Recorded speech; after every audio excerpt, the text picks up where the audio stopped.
Bien, ¿cuáles van a ser las sustancias, los neurotransmisores que van a entrar a la amígdala?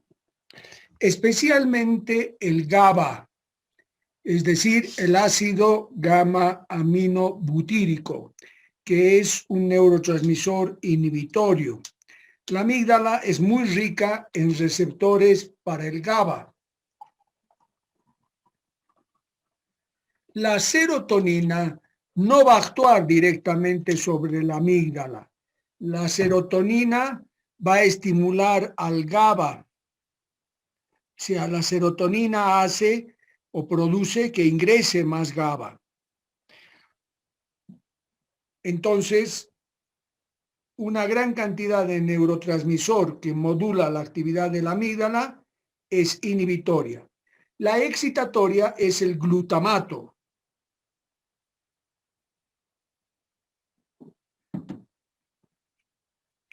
También se dice que ingresa CRF. El CRF es un factor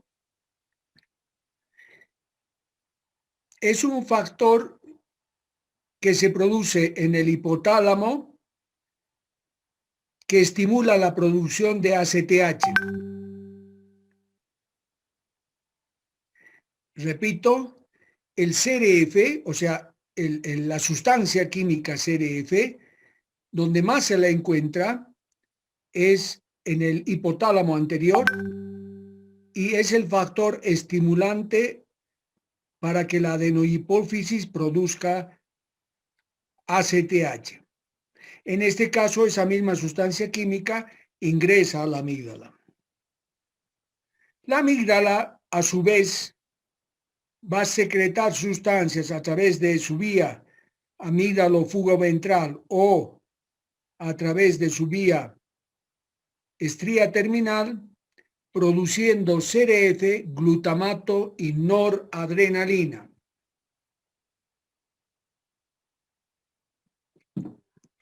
Repito, la amígdala, los neurotransmisores que van a secretar son el CRF, el glutamato y la noradrenalina. Esto yo ya se los he mencionado, pero esta imagen les va a ayudar. Es decir, ¿qué ingresa a la amígdala? En la amígdala especialmente va a tener tres núcleos, un lateral, un basal y un central. Y la información que le llega a la amígdala es principalmente del tálamo. Ya he dicho que el tálamo prioriza cuando hay un peligro, cuando hay algo que a mí me tenga que generar miedo, ira o asco, prioriza esa información mandándola a la amígdala. Pero también envía la corteza sensitiva, ¿no? Las cortezas sensitivas o sensoriales también le envían información a la amígdala, que va a ingresar esa información por el núcleo lateral. Sea por el núcleo lateral o sea por el núcleo basal, van a actuar sobre el núcleo central y del núcleo central surge algo que yo ya he expresado, a través de la vía amígdalo-fugo-ventral va a actuar en el tronco cerebral. También va a actuar sobre la corteza en la corteza del prefrontal y sobre el cíngulo, especialmente el cíngulo anterior. Repito, la vía amígdalo-fugo-ventral sirve para que la amígdala module el funcionamiento del tronco cerebral, con lo cual se expresa una emoción, pero también esta misma vía manda la información a la corteza prefrontal para que se convierta en sentimiento, una emoción en sentimiento, y también al cíngulo anterior. La vía de la estría terminal sirve para actuar sobre el hipotálamo para que la respuesta siempre sea simpática y por lo tanto adrenérgica, a través de la adrenalina y noradrenalina que larga el simpático. ¿Alguna pregunta? Entonces, aquí vamos, ¿no? existe el estímulo emocional, eso va a llegar al tálamo, el tálamo lo va a enviar a la corteza sensorial, pero cuando la información requiere una respuesta emocional, lo envía priorizando esa información a la amígdala. Esta vía rápida es la vía tálamo-amigdalar rápida. También la corteza sensorial va a enviar esta información a la amígdala, pero esta es una información por una vía córtico-amigdalar lenta, ¿no?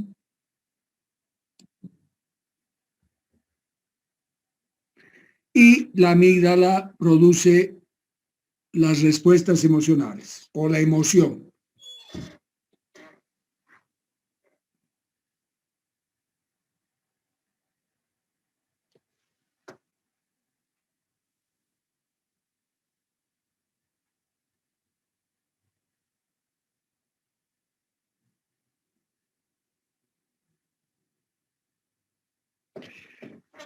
Estas imágenes yo las estoy recuperando de algunos libros y se las estoy pasando, que antes, si se dan cuenta, la anterior vez que he pasado mi charla, no estaban estas imágenes, porque estas imágenes yo las hacía en la pizarra.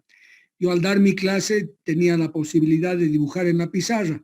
Como ahora no tenemos esa posibilidad, las estoy rescatando estos esquemas y se los estoy pasando de esta manera, queda mucho más claro, más comprensivo el tema. ¿Alguna pregunta?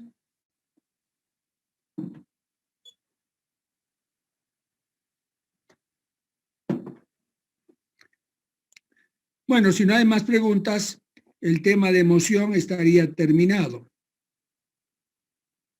Doctor. Dime. Hola.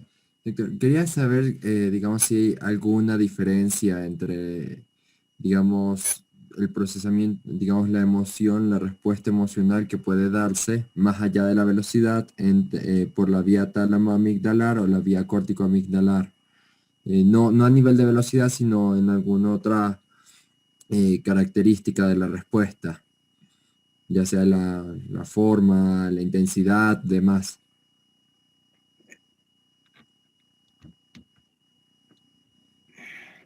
La respuesta, o sea, si integramos toda la materia, yo en alguna oportunidad yo he mencionado que en las últimas décadas había cambiado el concepto que se tenía del tálamo.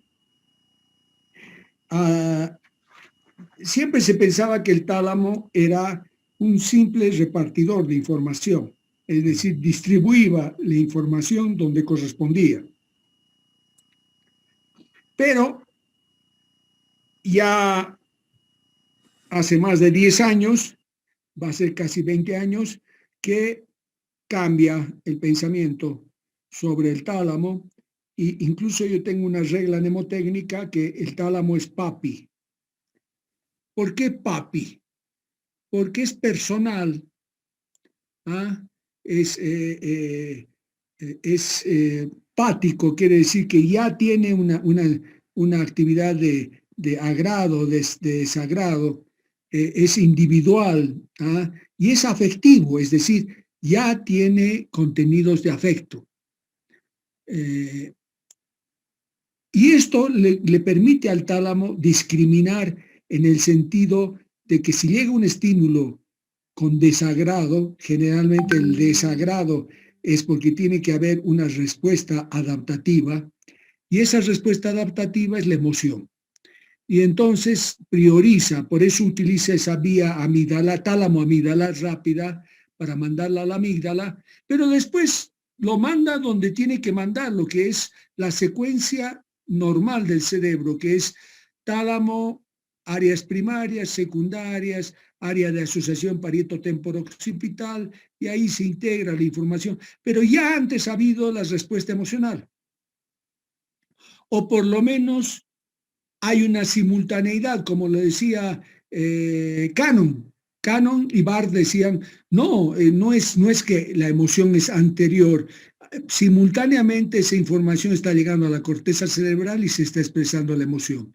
Bueno, sea como sea un poco más antes o sea un poco más después, esto es lo que ocurre realmente y la emoción es lo primero que surge y luego eso se interpreta cerebralmente y incluso como la teoría de Magda Arnold, eso te crea tendencias, tú ya tienes ciertas tendencias de respuesta emocional.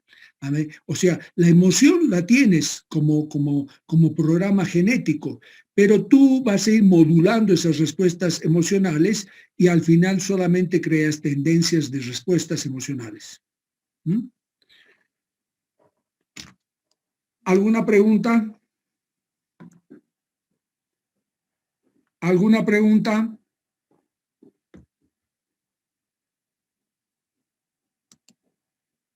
Bien, con esto terminaríamos emoción.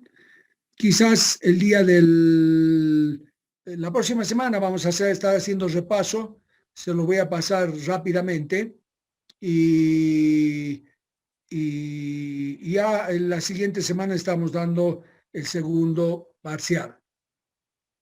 Todavía quedan algunas cosas en el tintero, por ejemplo, vamos a hablar de cómo va a variar las sustancias químicas y las hormonas en cuanto a los comportamientos de tipo sexual. ¿Mm? Y el placer sexual. Ya hemos dicho, ya he mencionado en varias ocasiones que el núcleo accumbens es el núcleo que va a integrar lo placentero a través de una hormona que es la dopamina y que existe la vía no solamente al núcleo accumbens, sino al prefrontal, es decir, la vía que parte del mesencéfalo, del área tegmental ventral, es decir, la vía mesolímbica y la vía mesocortical. Esas dos vías permanentemente están funcionando y entonces si yo conozco a una persona del sexo opuesto o hoy en día ya puede ser hasta del mismo sexo, pero que me va a surgir toda una actividad de placer de estar con ella, va a surgir toda una serie de actividad. Pero generalmente esto se da ya entrando a lo que es lo romántico. Lo que es puramente biológico, lo netamente biológico, es lo que se denomina el impulso sexual.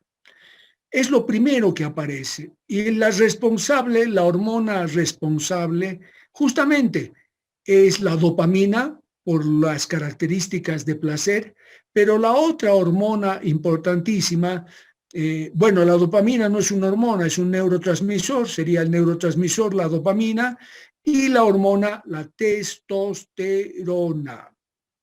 Esta hormona, la testosterona, es la culpable de todo. Y es la culpable de los comportamientos que se ven más en el sexo masculino, por obviedad, ¿no? Porque el hombre es el que tiene mayor cantidad de testosterona que se produce en la corteza de la glándula suprarrenal, en el varón y además en los testículos. Esto es netamente, o sea, biológicamente se puede comprobar, es muy, muy fácil comprobar.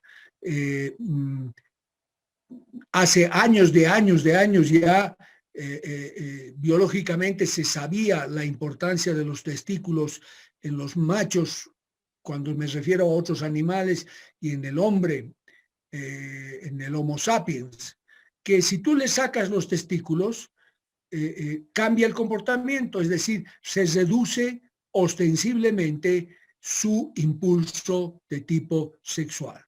Entonces, yo alguna vez ya les he contado que los eunucos cuidaban los harems de los de Oriente, o sea, los árabes tenían muchas mujeres y las tenían cuidadas, protegidas, pero es bien complicado, ¿no? A poner hombres a cuidar y proteger a las mujeres. Lo mejor que hacían era a volverlos eunucos, es decir, les cortaban los testículos y el hombre es inofensivo. ¿Por qué? Porque no tiene testosterona. En cambio, lo biológico, y hoy en día la testosterona le hace tremendamente daño al cáncer de próstata. Es decir, si el cáncer de próstata está y es un fuego, la testosterona es como echarle encima gasolina o alcohol. Entonces, hoy en día, uno de los primeros tratamientos que se hace es reducir la cantidad de testosterona en los hombres que tienen cáncer de próstata. Pero ya no se lo hace cortando los testículos, ¿no? Eso sería tremendamente agresivo. Pero se hace una castración química. Es decir, toman sustancias químicas que van a hacer de que ya no se produzca testosterona. Y cambia, o sea, ya no hay tanto vello, o sea, la barba se reduce, cambia la tonalidad de voz, etcétera, etcétera. Hoy en día habiéndose liberado desde el punto de vista mental estas preferencias sexuales que existen desde el punto de vista social, a veces uno queda impresionado como la gran influencia que tienen estas sustancias químicas, ¿no? Porque yo en algunos documentales he visto unos camioneros medios pelados que se bajan de un camión en Estados Unidos, pero que realmente son mujeres, pero han cambiado todas las características de su cuerpo y de su voz, e incluso calvicie, por estar utilizando permanentemente testosterona. O sea, mujeres que quieren ser hombres y que utilizan esto. Y lo contrario, ¿no? Lo contrario, un hombre que quiere ser mujer, entonces lo más probable es que va a empezar a utilizar hormonas femeninas, los estrógenos, y por lo tanto eso neutraliza a la testosterona y van a tomar características diferentes. Si esto pasa en un jovencito, es probable incluso que le crezcan las mamas, como si le fuesen como crecen las mamas a una niña normal. Entonces, eso ha entrado desde el punto de vista de una apertura, se puede decir, de pensamiento y las características sociales actuales que tenemos. Pero dentro de lo que suele suceder, entre comillas, normal, sería que llega a cierta edad y en los hombres aparece la testosterona, también en la mujer, pero en la mujer también los estrógenos. Y entonces entramos a esa etapa que se llama impulso sexual. ¿En qué se caracteriza eso? En que hay una tendencia tremendamente importante, hablando de comportamientos, de búsqueda y tener contactos de tipo sexual.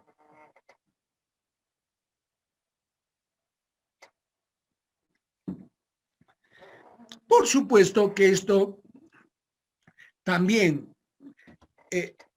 prácticamente en todos los temas de la materia que estamos cursando, siempre está lo genético y lo ambiental. Siempre, siempre son como dos pilares, lo genético y lo ambiental. Y dentro de lo ambiental se está viendo cada vez el inicio de las relaciones sexuales cada vez a menor edad. Y esto tiene que ver mucho también con los estímulos. Existe mucho estímulo desde el punto de vista de películas, de la información que está en Internet, de las posibilidades que se tiene a través de redes sociales y páginas que existen en Internet de poder tener acceso incluso a la pornografía y a toda una serie de imágenes que son estímulos que siempre en el hombre el estímulo tiene una respuesta y ante ciertos estímulos hay mayor secreción de testosterona y más ganas de tener relaciones sexuales. Ahora, no se puede dejar de mencionar algo tremendamente importante, que es el prefrontal. Y uno dirá, ¿qué tiene que ver el prefrontal con el impulso sexual? Sí, tiene mucho que ver. Tiene mucho que ver porque a todos, llegada a cierta edad, nos da ganas. Pero a través del prefrontal empezamos a manejar valores. Entonces, por más que yo tenga ganas, yo sabré a ver realmente cuándo voy a empezar mi vida sexual, cuándo voy a encarar mi vida sexual con responsabilidad. ¿Ah? Yo soy netamente en contra del aborto, absoluto, rotundo. Ahí no hay ni mínima posibilidad de discusión. Nada me podría convencer a mí en ir en contra del aborto. Y ahí sí la mujer es dueña de su cuerpo. En ese momento es en el momento en que la mujer es realmente dueña de su cuerpo, como para impedir un embarazo. Es ahí donde más deberíamos subrayar que la mujer es dueña de su cuerpo. Y el varón también, porque cuando una mujer se embaraza, siempre está la responsabilidad del varón que la ha embarazado. Entonces, esta es una cuestión que habría que manejarlo no en la universidad, no con lo que yo les estoy informando de biología, sino quizás en los primeros años del secundario ya deberían implantarles materias en las cuales se les dé con responsabilidad este tipo de información de necesidades sexuales que tienen que ser manejadas con responsabilidad. Entonces ahí entran los valores familiares, los valores religiosos, los valores socioculturales, en definitiva, que uno dice no, todavía no, o lo voy a encarar de esta manera. No es malo, o sea, una cosa que por favor tiene que quedar claro, el punto es que de ninguna manera estoy diciendo que la vida sexual sea mala, sino que hay que manejarla con responsabilidad. Ese es el punto. Esa es la idea. Cuando uno lo maneja con responsabilidad, pues uno nunca va a tener problemas. Y entonces ahí está toda una serie de métodos que ya lo hemos visto en psicofisiología, métodos de planificación familiar. Es decir, se puede usar preservativo, se puede usar toda una serie de diafragmas y pastillas anticonceptivas, espirales, a los que toman la decisión de tener ya vida sexual. Los que toman la decisión de no tenerla todavía, pues qué bien, porque de esa manera la van a hacer desde el punto de vista de mayor responsabilidad. ¿Dónde está la mayor responsabilidad? En que después de que aparece el impulso sexual, donde lo que predomina, repito, es la dopamina y la testosterona, va a haber una secreción de noradrenalina cuando encontramos lo que había mencionado al principio, cuando no existe el placer sexual solamente, sino el placer de estar con una persona más allá de lo genital. O sea, el placer de acompañarte, el placer de estar contigo.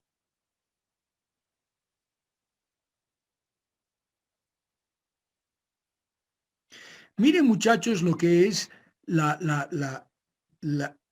fuerza de lo social, de lo cultural.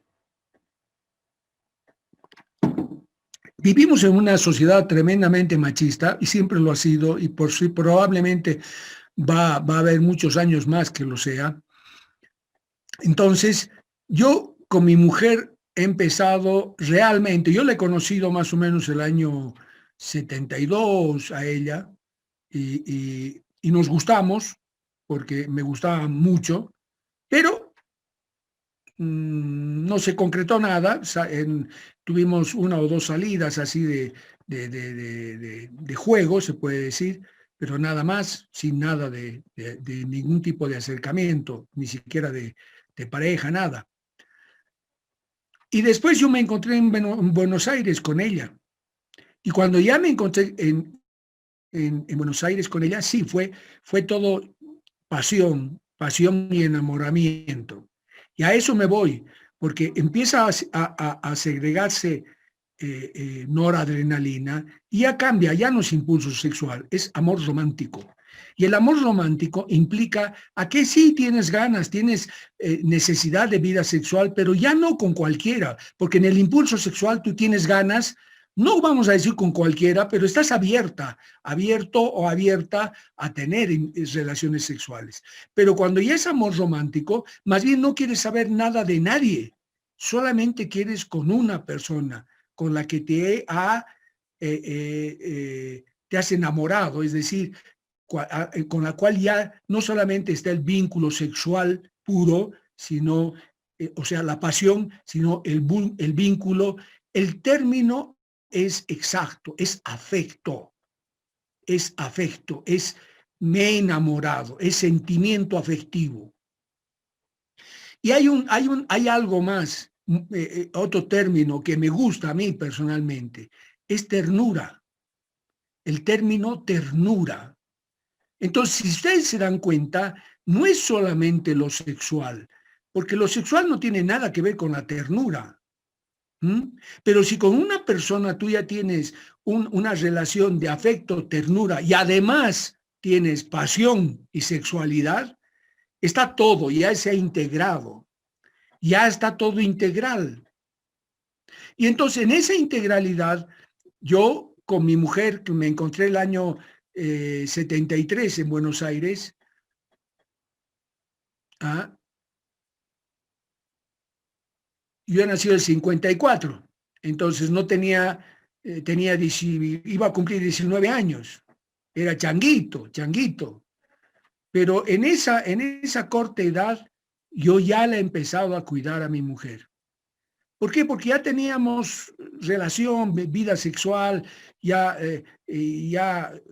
una especie de convivencia, porque en ese Buenos Aires grande ella estaba viviendo allá y yo vivía con mi padre, pero éramos dos hombres con cada uno su vida y entonces prácticamente he convivido yo con mi mujer, pero yo la presentaba ante mi grupo de amigos como mi esposa. Justamente por eso, por el pensamiento ese de que una chica que conviva era como mal vista. O sea, si convives, hoy en día la convivencia es una cosa de lo más común, o sea, y me parece muy bien. Yo he convivido con mi mujer durante prácticamente más de 2 años antes de casarme, porque para casarme he tenido que obligarlo a mi padre que vaya a firmar por mí, porque mayoría de edad era a los 20 años en ese tiempo, no a los 18. Entonces, hoy en día que yo celebro mi casamiento, por ejemplo, y algunos amigos de aquel entonces me dicen, pero tú no te has casado en 73. No, le digo, me he casado en 75. Pero yo me acuerdo que hemos estado en 73 y vos me has presentado como tu esposa.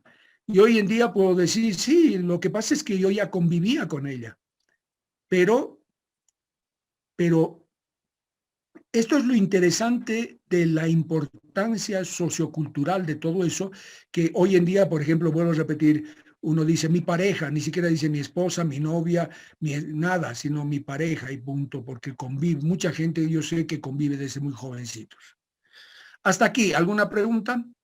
Y el prefrontal te permite manejar estos valores, te permite manejar estas responsabilidades. Y no hay mejor cosa. Después ya no quieres tener sexo puro, sexo por placer, sexo por genitalidad, si no es acompañado de esa ternura, ese sentimiento, ese afecto, ese enamoramiento. Eso es integral. Eso es lo único que te brinda satisfacción real. ¿Alguna pregunta?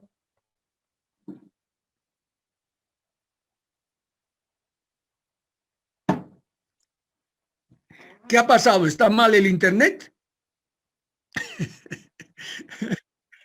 Porque hay un silencio absoluto. ¿Qué ha pasado? O yo estoy solo en la nube. Roberto, dime.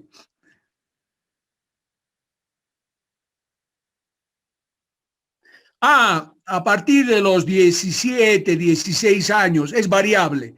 Hay chicos que desde los 14, 15, 16 años ya empieza el impulso sexual.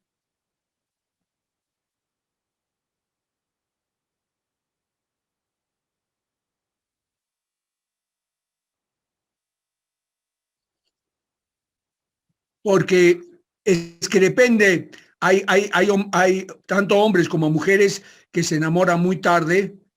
Yo personalmente me he enamorado muy changuito, te estoy diciendo, 19 años, 18, 19 años.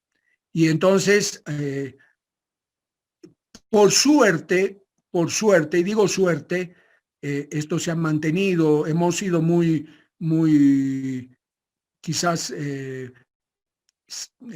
hemos cuidado mucho, mi mujer y yo, esta relación que se ha alargado hasta ahora y yo creo que va a ser para toda la vida, en el sentido de cuidar mucho la relación, porque no, tiene muchos pormenores esto, ¿no? No puedes tratar de cambiar a la gente, tienes que aceptarla, tienes que amarla como es. Eso es fundamental. Hay cosas seguramente que a mi esposa no le gustan de mí y a mí hay cosas que no me gustan de mi esposa, pero las acepto y las respeto justamente por amor.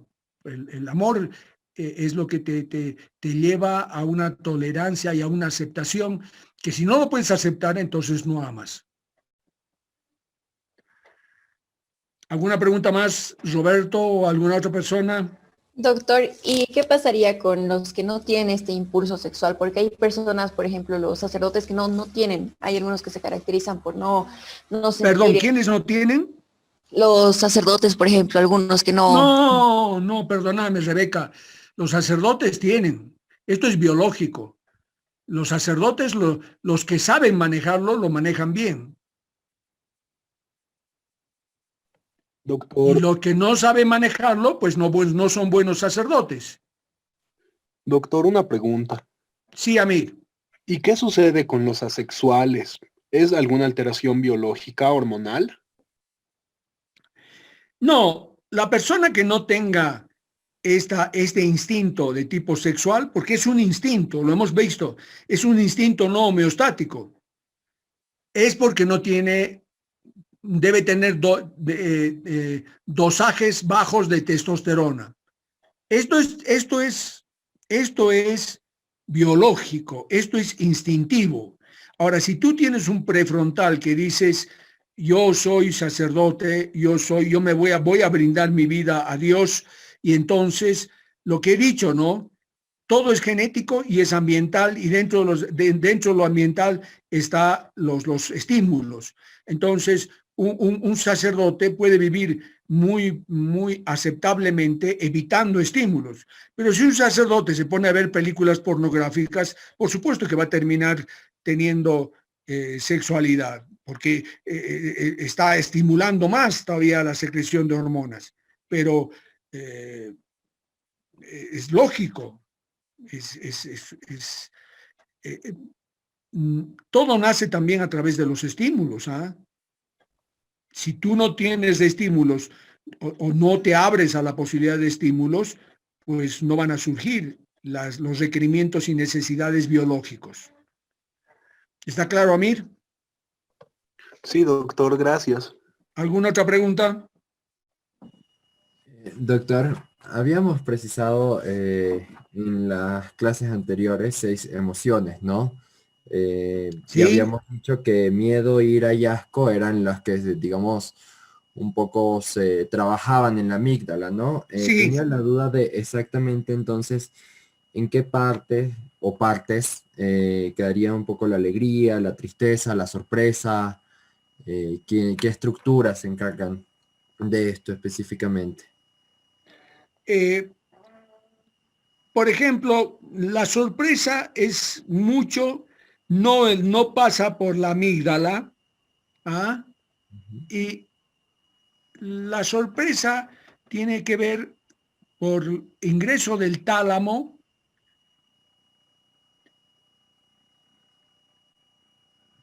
y va a haber la respuesta directamente, no a través de la amígdala específicamente, pero después va al prefrontal. Ok. Y la No alegría y es la tristeza. elaborada, no es una emoción secundaria, es algo que aparece abruptamente, eso es sorpresa, abruptamente. Ya. Si dentro de eso que es abrupto están connotaciones de miedo, por supuesto está la amígdala, pero no siempre. Por ejemplo, si a vos te regalan algo, es una sorpresa. Entonces, eso no te va a dar miedo. Y eso no hay una estructura definida en el sentido de que antes, pero vas a tener una respuesta emocional y después recién va a ir al prefrontal.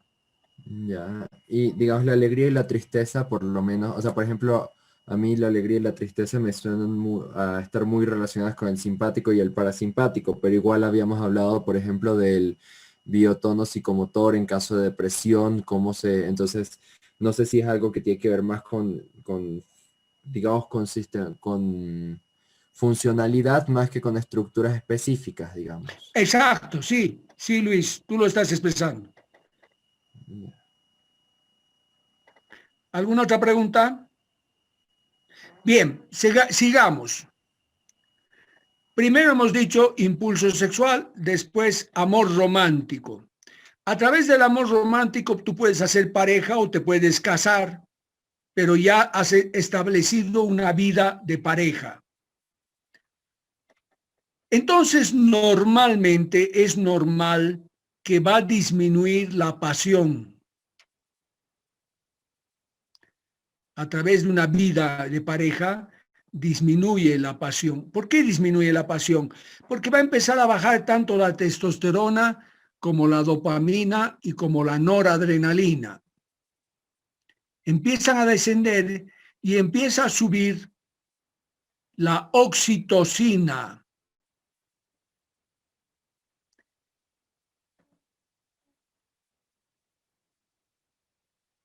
Y la vasopresina. La vasopresina es darle otro nombre a la hormona antidiurética. Vasopresina, que es lo mismo que hormona antidiurética. Cuando suben estas dos sustancias, entramos a otra etapa que es la etapa del apego.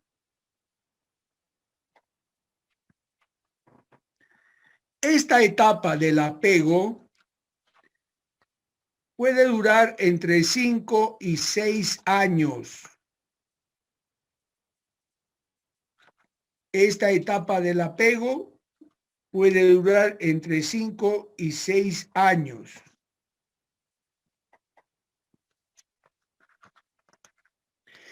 Y es una etapa de equilibrio que también desde el punto de vista biológico habría que analizarlo en el sentido que más o menos es el tiempo en que requiere un niño de papá y de mamá.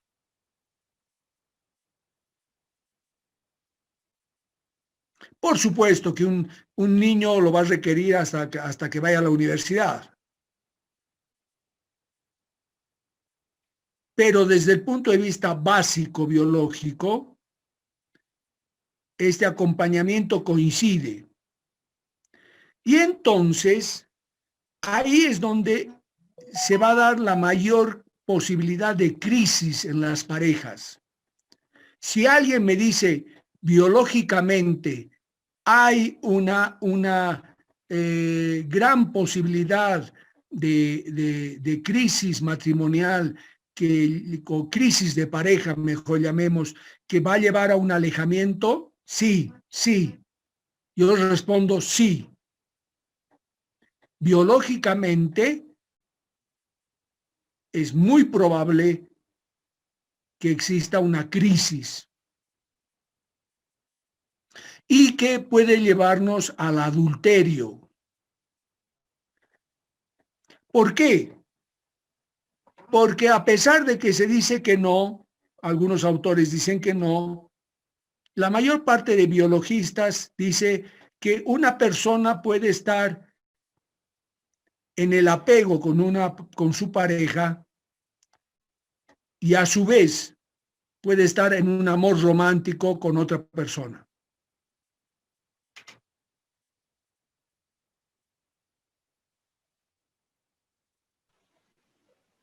Entonces, Doctor, aquí entramos a un tema bien complicado, ¿no? ¿Por qué entramos en un tema bien complicado? Justamente volvemos a los valores. Volvemos al tema de valores. Volvemos al tema del engaño. Volvemos al tema de la lealtad.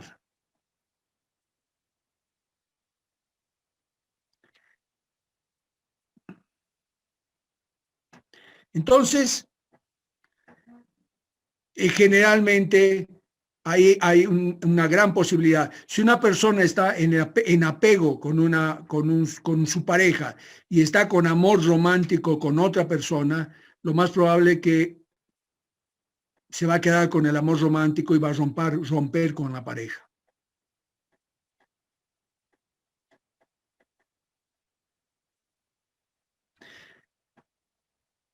Llaves del éxito de tu vida de pareja. En primer lugar, si no va, no va. Es decir, solamente vives una vez y tienes que saber vivir. Y si una relación de pareja no va, pues no va. Que hay que ponerle empeño, sí, porque no es, hoy en día yo veo a los jovencitos se casan y por ahí a los 6 meses ya se están separando, divorciando, y no es tan así. Tienes que ponerle el empeño, tienes que ponerle, si realmente amabas, ¿no? Ahora, si no, nunca has amado, no pierdas tiempo, no perjudiques más bien, no perjudiques, ándate. Pero si hay amor, peléala.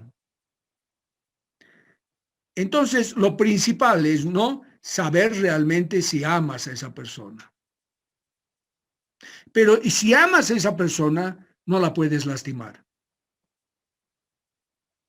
Si hay un verdadero amor, entonces no la puedes engañar. No, no existe, o sea, no hay, aquí estamos hablando de capacidades, ¿no? No puedes ser capaz de engañar a una persona a la cual amas. Si no, agarras, rompes tu relación y empiezas otra relación. Por eso digo que la vida es muy simple a veces, es muy clara cuando no te metes en embrollos. Y si realmente amas, tienes que tolerar, tienes que realmente acceder, ceder.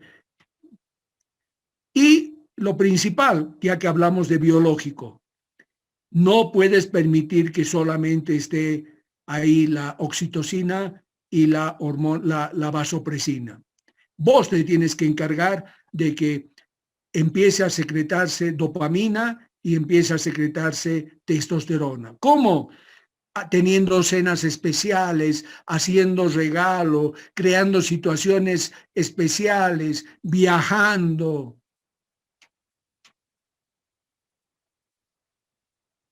Entonces, si tú alimentas con viajes, no siempre tienes que tener viaje ni carísimo, no, pues, pero puedes cambiar de ambiente, puedes irte aunque sea a Copacabana, que el paseo, que la cena, que las flores, que el regalo, que el vino, que la copa, que tantos detalles, detalles. Si tú tienes toda una serie de detalles para tu pareja también va a tener detalles para con vos y eso es lo que hace secretar testosterona, eso es lo que hay. Otra vez surge la pasión, otra vez surge todo lo que te puede mantener al lado de tu pareja de por vida.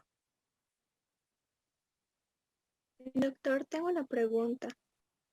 Sí, En el caso de las parejas, ¿qué influencia tienen los hijos en una pareja? Porque no es lo mismo una pareja sin hijos que una pareja pues con hijos, dos, con tres. hijos, Ajá. pero Ujú. en primer lugar, tener hijos, si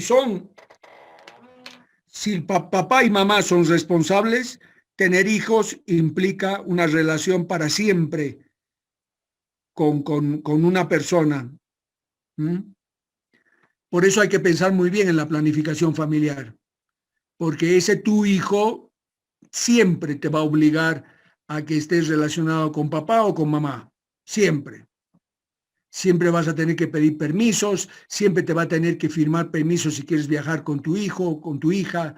Entonces, siempre de por vida tienes una relación de padres, en primer lugar. En segundo lugar, los hijos en una pareja es pues un lazo muy afectivo, es un lazo especial, pero no es... Has tocado un tema muy lindo. Muchas parejas se quedan como pareja, dice que por los hijos.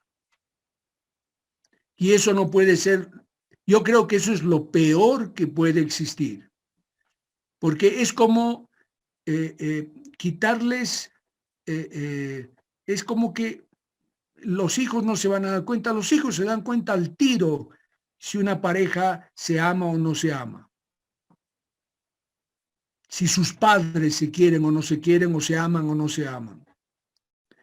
Y entonces es mejor un padre separados con responsabilidad sobre sus hijos, cumpliendo el rol de papá y de mamá, que una pareja de roommates, es decir, dos personas metidas en una casa o un departamento, haciendo la función de papás por los hijos. No, eso no va. Por lo menos no creo que sea bueno para los mismos hijos.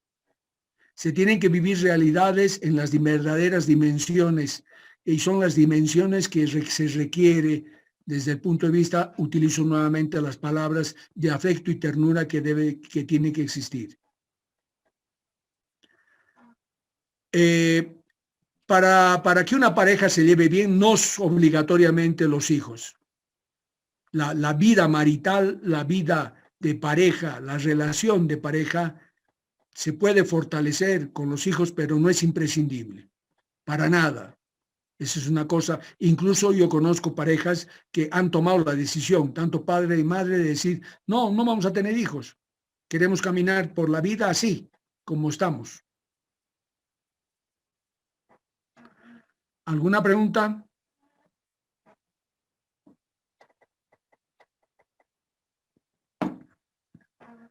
¿No hay preguntas?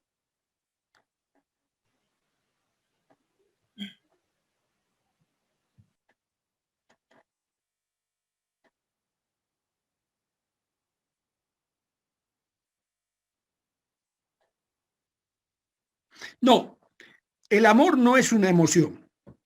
Y te digo, no es una emoción porque no es una respuesta adaptativa. El amor es algo integral, que justamente es la integralidad de la pasión, de la ternura, de la afectividad en el sentido de convivencia. Es muy difícil convivir porque traemos de nuestras casas, de nuestros padres, toda una serie de cosas y bueno, eso hay que integrarlo, pero hay que integrarlo totalmente. O sea, a mí me ha cambiado, pero no porque me haya obligado, sino por adaptación, tanto mi esposa, y mi esposa cuenta y lo comenta, se satisface riendo y comentando. Ella comía 2 o 3 cosas nada más, no le gustaba. Y entonces yo he sido el factor de probar esto, comeremos el otro, comeremos aquí, probar allá. Es muy interesante lo que sucede. Y entonces, hoy en día, yo me acuerdo mucho que hablábamos con mi mujer y le decía, tienes que probar los mariscos son tan ricos. Y las veces que viajábamos a Mar de Plata en Buenos Aires, ella decía, ay, qué feo olor, el olor a puerto, ese olor a pescado, no me gusta. Y después de unos 2 o 3 años atrás, más adelante, llegábamos a Mar de Plata y ella me decía, ay, sentí ese olor, vamos, tenemos que comer mariscos, porque ya le gustaba, o sea, lo que a ella años antes le producía una repugnancia, el olor, ahora le daba una especie de satisfacción de poder comer, y esas son cosas, integralidades, o sea, te integras, y es así como llegas a vivir bien, ¿no? Preguntas. Es un sentimiento. Sí, por supuesto, el sentimiento se crea a través de emociones, porque o sea, si tú ves a una niña que te llama la atención, Roberto, seguramente vas a responder emocionalmente de inicio, pero después si integras todo, ahí te vas a dar cuenta que sí, hay un sentimiento de amor. Pero el amor como sí no es una emoción. Y en ese caso, ¿cuál sería, digamos, la definición de sentimiento?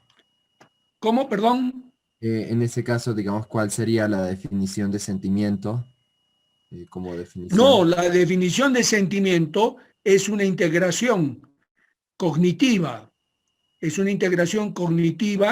de tus respuestas emocionales. ¿Alguna pregunta? Bien. ¿Por qué no me regalan sus pantallas? Se los he querido decir al principio de la clase y después he dicho no, pero me gustaría verlos. Hola, doctor. Danielito, Swami. Ahora sí. Ahora sí, los que están en esta pantalla. Y aquí no me regala nadie, nada. Mateito. Camila. Ahí está.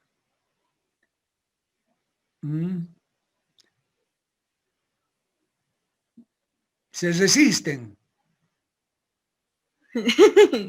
Resisten. Es que no estábamos preparados. Estábamos en sí. ¿Cómo no van a estar preparados? Mira mis pelos. Mira mis pelos. Estoy con todos los pelos parados yo.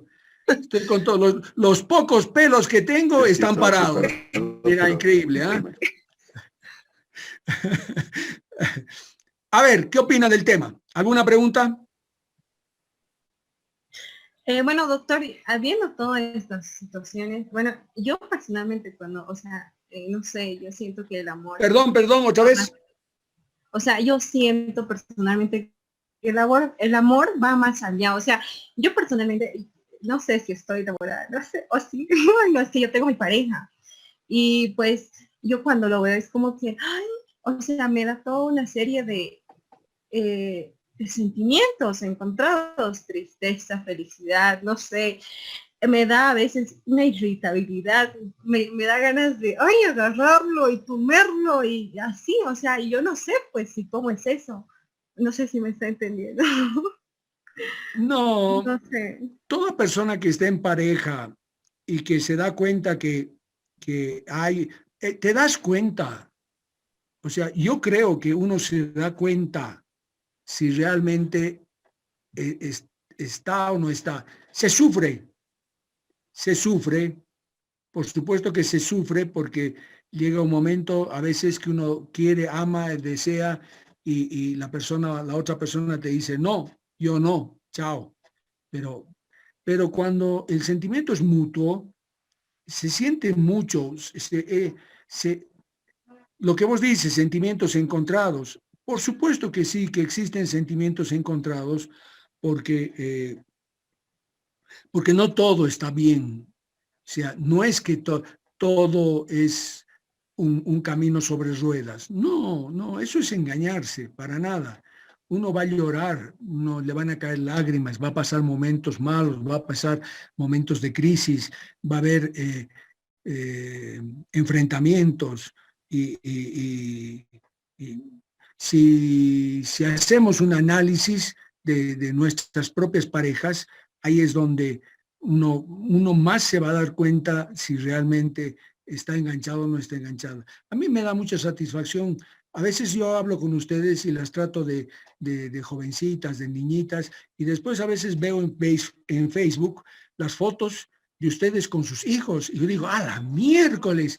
Había tenido hasta hijos, ¿no? Y entonces uno siempre está pensando que están saliendo del colegio y que están llegando a la universidad a primer semestre y que son unas changuitas. Y a veces son señoras, mamás con sus parejas y de ninguna manera uno les quiere enseñar lo que es la vida, para nada. Pero muchos de ustedes ya tienen mucha experiencia de vida y a veces uno no les puede contar nada porque ustedes ya lo tienen viviendo, lo están viviendo. Pero es que el hecho de que lo estén viviendo y si eso se mantiene, esa vivencia, hasta dentro de 40 o 50 años, ¡wow! ¡Qué lindo! ¡Qué lindo! O sea, esa es una parte muy linda de la vida. Y si no se va a dar eso, es preferible que caminen solos o solas. Solos o solas. Una cosa que yo siempre digo, si algún hombre, están las mujeres golpeadoras también. Sí, sí, están las mujeres golpeadoras. Lo que pasa es que en esta sociedad machista, un hombre que se queje porque su mujer lo pega, es como perder la hombría, ¿no? ¿Cómo va a pasar? Pero pasa. Sucede, las mujeres que los cascan a sus hombres. ¿Ah? Y eso está el punto. Donde hay violencia, se levanta un dedo, váyanse, déjenlo. Porque eso de que hoy ha pasado y no va a pasar nunca más, raro, muy raro, muy raro. Ese es un violento, o una violenta. Hay que alejarse porque lo va a repetir. O si no, que haga psicoterapia. Si realmente ama, que haga psicoterapia con un buen profesional. Que lo maneje como una enfermedad, como un problema. O sea, que resuelva el problema. Pero eso de que yo te juro que nunca más, no. Cuando lleguemos a la situación límite va a volver a ocurrir. Y a veces ocurre terriblemente. Igual, el farreador es farreador. Eso de que voy a dejar de tomar, mentira. Pero se ama probablemente. Pero realmente tiene que ser así, de dejarlo, ¿no? De que otra vez una salida con los amigos, con las amigas, no sé. Claro que esto también es muy personal, es muy individual. La pareja no tiene que tener un modelo de pareja. Cada pareja es un mundo. Y ese mundo hay que manejarlo y cuidarlo en su propia dimensión. ¿Alguna pregunta? Yo tengo una pregunta, Doc. Sí. O sea, nos habla de que en un punto, digamos, el sexo se une como que con lo afectivo, ¿no? Con lo pasional. Pero, ¿qué pasa si digamos, se pierde este afectivo o termina tu relación? Porque creo que queda un vacío, ¿no? Es como que yo, digamos, he tenido la posibilidad de experimentar todo esto y ahora que, digamos, ya no tengo pareja, no, me cuesta encontrar esto, ¿no? Es como que estoy con mujeres y todos mis amigos igual de ya hagamos un junte o algo y llamamos chicas y no es lo mismo, no sé, creo que queda un vacío, ¿no? No sé qué queda. Había una película argentina, no me acuerdo el nombre, pero era una especie de simbolismo, ¿no? Era un hombre, un don Juancito, que siempre se metía con mujeres, tenía su relación sexual y simbólicamente tenía una especie de palanca. Entonces terminaba la relación sexual, o sea, se llegaba al orgasmo y él apretaba la palanca y desaparecía a mitad de la cama con la mujer. Esa es la sensación que debe tener un hombre o una mujer que solamente es por genitalidad o por sexo, por placer. O sea, termina el acto sexual y no quieres saber, no quieres estar al lado de esa persona. ¿Por qué? Porque ya cumplió, tu objetivo era solamente sexual y por lo tanto ya no tiene sentido que esté a tu lado. Yo creo que en las parejas donde hay amor, donde hay ternura, hay cariño, hay todo el sentimiento que caracteriza al amor, más bien ese es el momento, el poscoital, que más ternura te abre, que más te lleva al abrazo, al estar, al acompañar, no, aquí se acabó y hasta hay repugnancia a veces. Y otra cosa, hay gente que puede todo, ¿no? O sea, no hay límites. Hay gente que realmente no tiene límites. Eso es por formación. Y otras personas que sí. Nunca vas a poder tener una relación total, absoluta, así, sin límites, si no hay amor. ¿Por qué? Porque va a surgir siempre el hecho de no, pues no. Esto no lo quiero hacer, no deseo hacerlo, porque no. Pero cuando hay amor, no hay límites. Siempre estás, más que de querer complacerte, está el requerimiento, la necesidad de complacer. Entonces cambia la cosa totalmente.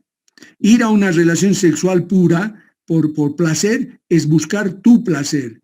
Y en cambio, ir a una relación de pareja es complementarse tratando de tú brindar placer al otro. Y la óptica es completamente diferente. ¿Alguna pregunta?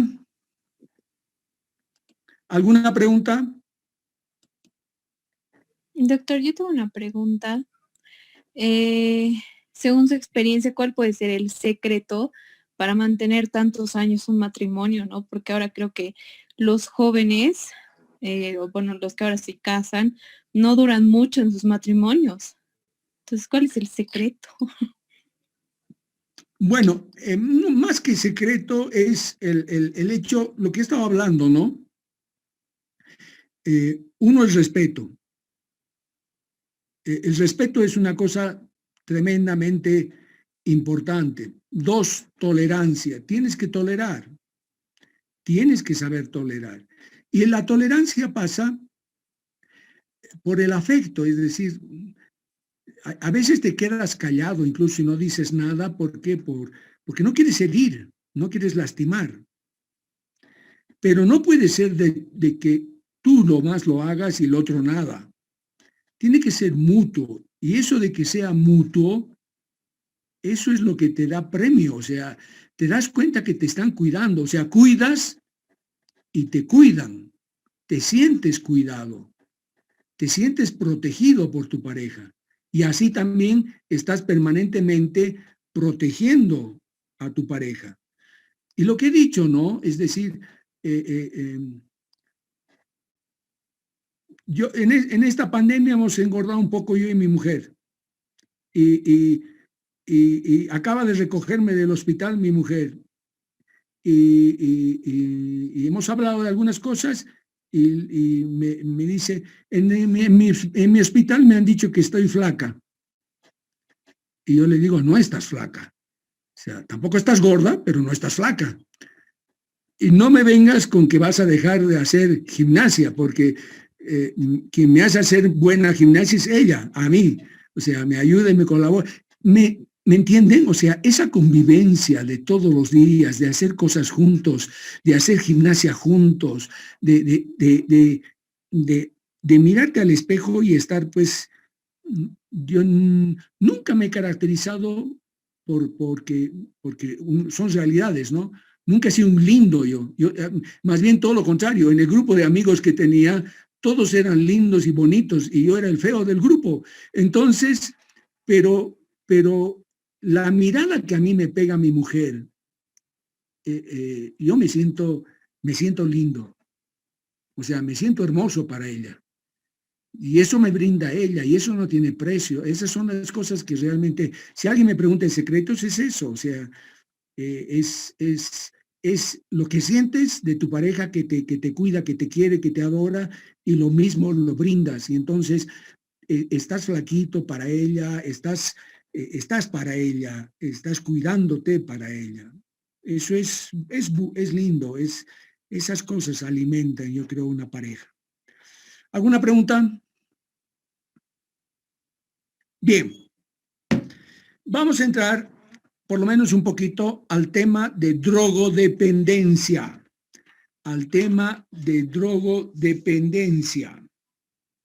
Y vamos a definir qué es drogodependencia. En primer lugar, el término síndrome, ¿no? El término síndrome es síntomas y signos. O sea, el término síndrome es signos y síntomas. Y la drogodependencia es un patrón, ese es el término, es un patrón de comportamiento en el que se da prioridad a la ingesta y a la búsqueda de drogas con respecto a otras formas de comportamiento que antes tenían un valor más elevado. Repito, dependencia es un síndrome que se expresa en un patrón de comportamiento en el que se le da prioridad a la búsqueda y al consumo de drogas respecto a otras formas de comportamiento que antes tenían un valor más elevado. La dependencia no es absoluta. La dependencia no es absoluta. Y además tiene grados la dependencia. La intensidad del síndrome está en relación a los comportamientos de búsqueda y de consumo. O sea, cuanto más busque y consuma, más intensa es la dependencia. Repito, cuanto más existan comportamientos de búsqueda y de consumo, más intensa es la dependencia. Hay dos tipos de dependencia: la dependencia física y la dependencia psíquica. La dependencia física se ve en la heroína, en el alcohol,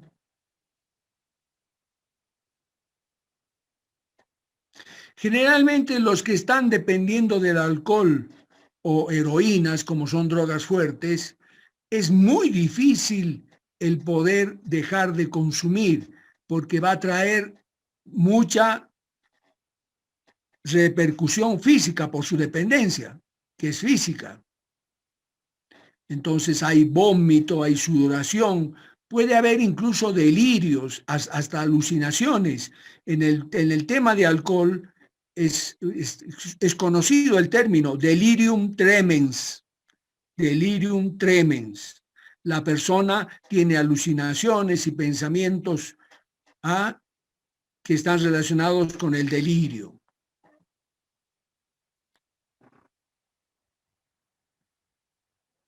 Una cosa que es tremendamente interesante e importante desde el punto de vista sociocultural es que lastimosamente siempre ha ido por delante la parte legal y la parte social.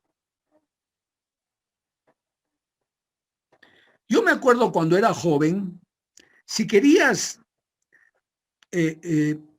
golpear el prestigio de una persona, 2 carteles podías ponerle: homosexual o drogadicto. Y basta que le pongas ese cartel, lo desprestigiabas socialmente. Hoy en día ha cambiado eso, felizmente, pero eso siempre era lo que más repercutía.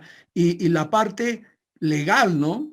Aquí la ley 1008, que te castiga, te mete preso, te quita tus bienes, pero la parte médica, la parte de salud, ha ido entrando después, muy posterior, y tiene brecha de décadas de años. Por eso, todos se dirigen hacia la parte social y a la parte legal, y nadie se dirige desde el punto de vista investigativo a lo que es la posibilidad de... No hay curación para esto. Ya vamos a ver el tema de sensibilización. Cuando cambia el funcionamiento cerebral, es para siempre. Y entonces, la persona que alguna vez ha dependido de drogas o de alcohol, depende para siempre. No se deja de ser dependiente por esta sensibilización del cerebro que vamos a ver más adelante. Pero la primera teoría que surgió sobre la dependencia ha sido la hedónica. Es decir, ¿por qué consumen drogas? Era por placer, porque son viciosos. Entonces, por eso digo la repercusión social que tenían de verlos mal a las personas que eran adictas o dependientes. Entonces, son unos viciosos, son unos hedónicos, lo que buscan es únicamente placer. Y aquí hay que tener muchísimo cuidado. Y vamos a integrar los temas. El prefrontal es el que te permite decir no. El prefrontal es el que te permite rechazar. Deben ser pocas las personas que no han tenido la vivencia en alguna reunión, con algún amigo, con alguna amiga, con algún tipo de situación social en la cual no la han tentado. Le han dicho, a ver, probá. Estamos viendo una fiesta y por ahí nos van a invitar droga. ¿Vamos? Entonces, es el prefrontal que es lo que nos permite decir no. No, porque yo estoy informado de toda la información que les va a llegar. Entonces, a esa teoría hedónica, que felizmente ha durado pocos años, surge otra teoría, pero esa teoría surge por el fracaso a los tratamientos, que se llama la teoría de los polos opuestos. Teoría de los polos opuestos. ¿En qué se basaba esta teoría de los polos opuestos? En que si yo consumo droga, voy a tener una fase hedónica, realmente, de placer, pero que indefectiblemente cuando pase el efecto de la droga, voy a entrar a un estado opuesto totalmente. Si yo consumo una droga que me pone eufórico, cuando pase el efecto de la droga, va a venir un estado de depresión. Me voy a sentir muy deprimido. Y el efecto opuesto, cada vez va a ser más intenso y más duradero. Repito, el efecto opuesto cada vez va a ser más intenso y más duradero. Y el efecto hedónico o el placentero cada vez va a ser más corto y menos intenso por la tolerancia. ¿Qué es la tolerancia? Que si yo empiezo consumiendo alcohol o drogas, el efecto que voy a tener con cierta dosis, la misma dosis ya no me va a dar el mismo efecto. Por lo tanto, por tolerancia, algo que es importante en drogodependencia es que voy a aumentar la dosis. Para tener el mismo efecto, voy a aumentar la dosis.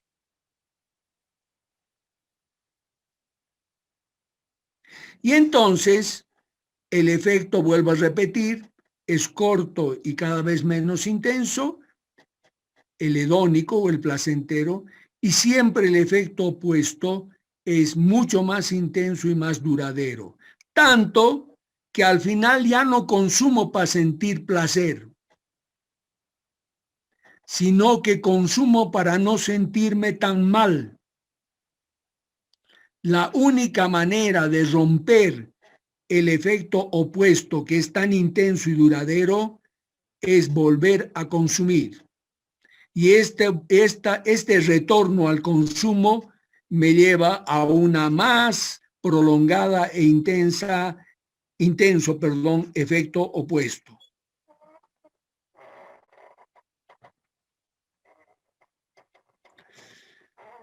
Por más que sea un efecto intenso y opuesto, o intenso y duradero, no puede durar muchísimo tiempo. Entonces, lo que se hacía desde el punto de vista de tratamiento era internar a los consumidores, evitar que consuman. Es como que yo te aíslo, no consumes y ya no hay el efecto opuesto, desaparece el efecto opuesto, desaparece la depresión y entonces los terapeutas decían, ya estás curado, de nuevo a la calle. Y la persona que supuestamente ya estaba curada porque ya había desaparecido el efecto opuesto, salía a la calle y no pasaba ni 48 horas, estaba otra vez consumiendo. Entonces, de ahí surge la tercera teoría, que es la teoría de la sensibilización. ¿Qué es la teoría de la sensibilización? Que ya tu cerebro funciona diferente. Y además, el núcleo accumbens, que tiene que ver mucho con esta dependencia, recibe estímulos, ha recibido y recibe estímulos ambientales.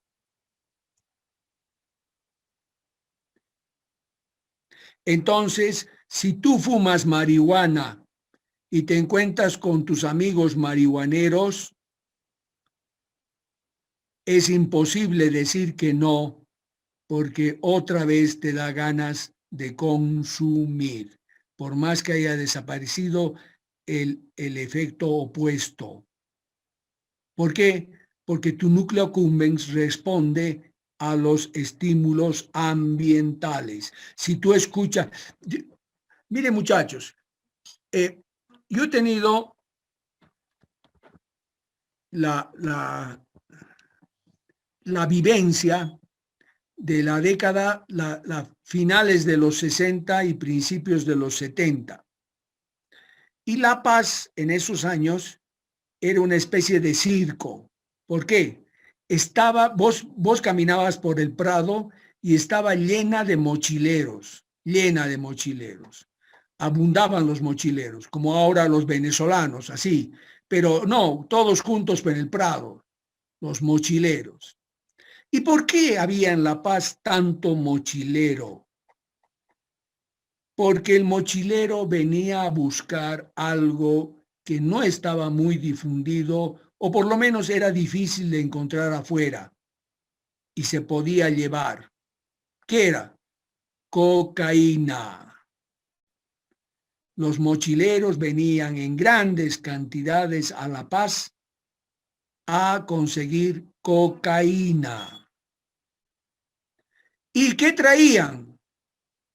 Traían marihuana, traían hashish y traían ácido lisérgico, el LSD. Entonces, en ese momento, no digo que más que ahora, pero había una ruptura. Antes no había tanto consumo de drogas y ahí sí empieza un importante consumo de drogas. Además, todo es integral, ¿no? Era como el hipismo en Estados Unidos, que era una respuesta de paz y amor a su juventud que estaba yendo a la guerra del Vietnam, era amor, drogas y rock and roll. Amor libre, rock, que era linda música, y drogas. Entonces, todo se daba a que haya un gran consumo de drogas. Entonces, ese es el punto de quiebre desde el punto de vista sociocultural, donde hay mucha gente que empieza a pensar que la marihuana es una droga recreativa, y no es así. La marihuana es una droga como cualquier otra droga que trae grandes problemas, trae problemas de aprendizaje, porque es una paliza a los hipocampos, y trae mucho cambio en la personalidad, porque especialmente nos convierte en personas apáticas, en no importismos importantes, y cambia, dejas de ser lo que eres. Dejas de ser lo que eres y es un producto. Tu comportamiento son productos de las drogas que estás consumiendo. Por último, llegando ya a las 4, nunca piensen que es buena gente, que es buena persona, ay, qué buen amigo, la persona que les va a invitar droga. Nunca. Esa persona que agarra les dice, probas, te invita una vez, te invita 2 veces, te invita 3 veces, hasta te puede invitar una 4ª vez. La 5ª vez ya te va a decir, no, disculpa, esto cuesta dinero. Entonces, yo te he hecho probar, te ha gustado, has visto qué rico que es, qué lindo que es, qué experiencia más bonita, pero de aquí en adelante te tienes que comprar. ¿Pero cómo me voy a comprar? ¿Dónde me voy a comprar? Te lo compro yo. Te lo compro yo. Entonces es un micro dealer, es un micro pusher, utilizando palabras en inglés y españolas. ¿Por qué? Porque ese no es un narcotraficante. ¿Pero qué quiere?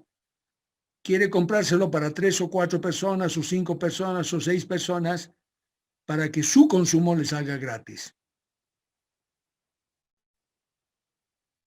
¿Me entienden? ¿Me comprenden? Y esa es la cadena del narcotráfico.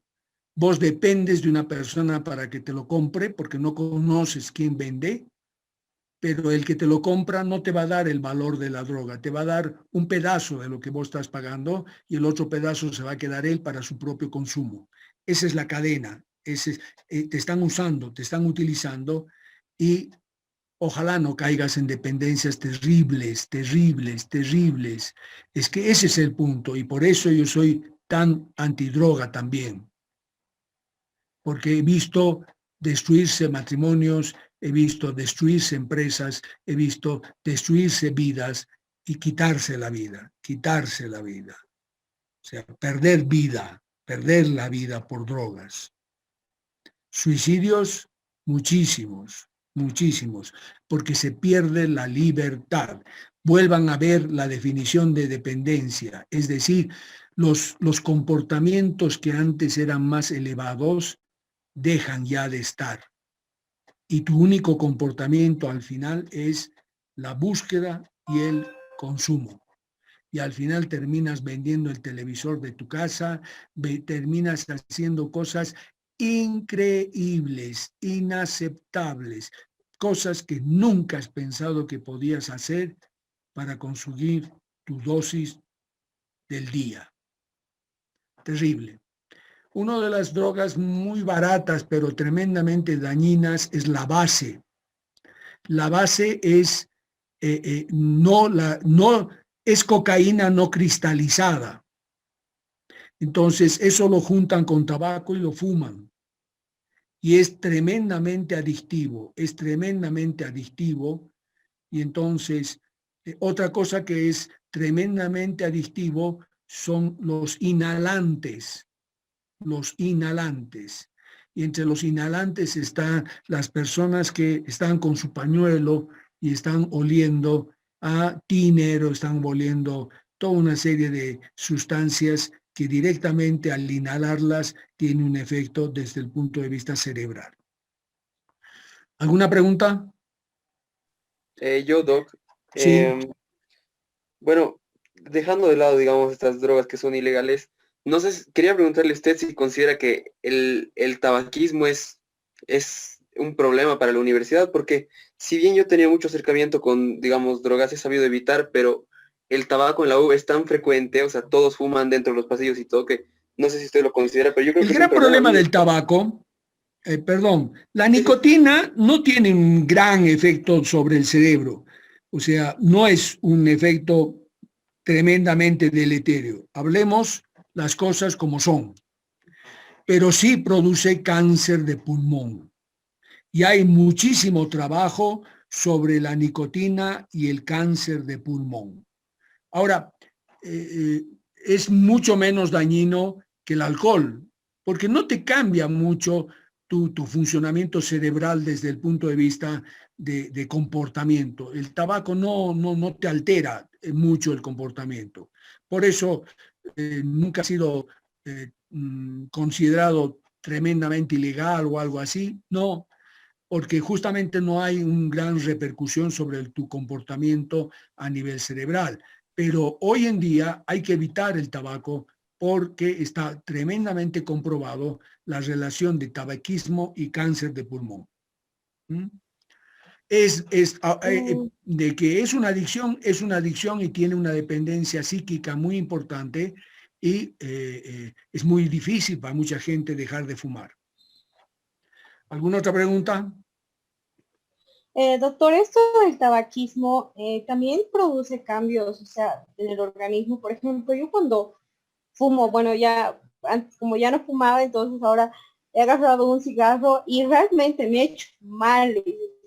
Doctor, me ha dado ganas de vomitar, me ha dado en mi cabeza, todo así, literal ha sido un martirio, pero de hecho nunca más vuelvo, o sea, a fumar, se supone, pero horrible, la verdad, el tabaco, o sea, y no sé qué cambios ha causado en mí, la verdad, porque no me había pasado tampoco esto, o sea, sentí cansancio, asco, no sé, ha sido algo horrible, doctor. Ay. Sí, o sea, aquella persona que le inviten cigarro y tabaco y que le produzca un montón de náuseas, etcétera, etcétera, hay que aplaudir, ¿no? Mejor, porque así no vuelve a probar. Ojalá pasara lo mismo con la marihuana. Yo tenía un primo que la primera vez que le invitaron marihuana se fue en vómitos. Dios mío, le hizo un daño terrible. Entonces, cuando a mí me contó, cuando yo lo vi a mi primo ahí vomitando y todo eso, dije, qué bien, qué suerte, qué bien, me alegra mucho, porque así no vas a probar más marihuana, porque si te ha producido tanto vómito, qué bien, yo me alegro. Pero esas son las cosas de la vida, ¿no? Mi primo terminó con gran adicción a la cocaína años después. Entonces, esto vamos a hablarlo, estamos empezando un tema, el miércoles lo voy a desarrollar bien. Estamos hablando sobre también las personas que tienen tendencia justamente, la persona que no sabe decir no, las vulnerabilidades. Vamos a ver, ¿quiénes son vulnerables a caer en las drogodependencias, en el alcohol? ¿Preguntas? Doctor, ¿el tabaco es un depresor o un estimulante para el cerebro? ¿Qué cosa? ¿El tabaco? Ajá, Es estimulante. gracias. Doctor, ¿puedes repetir lo de dependencia física y dependencia psicológica? Hay dos tipos de dependencia, física y psíquica o psicológica. Y ya vamos a tomar qué es dependencia. En las próximas clases vamos a ver qué es dependencia. Todavía no lo he dicho. ¿Preguntas? Bien.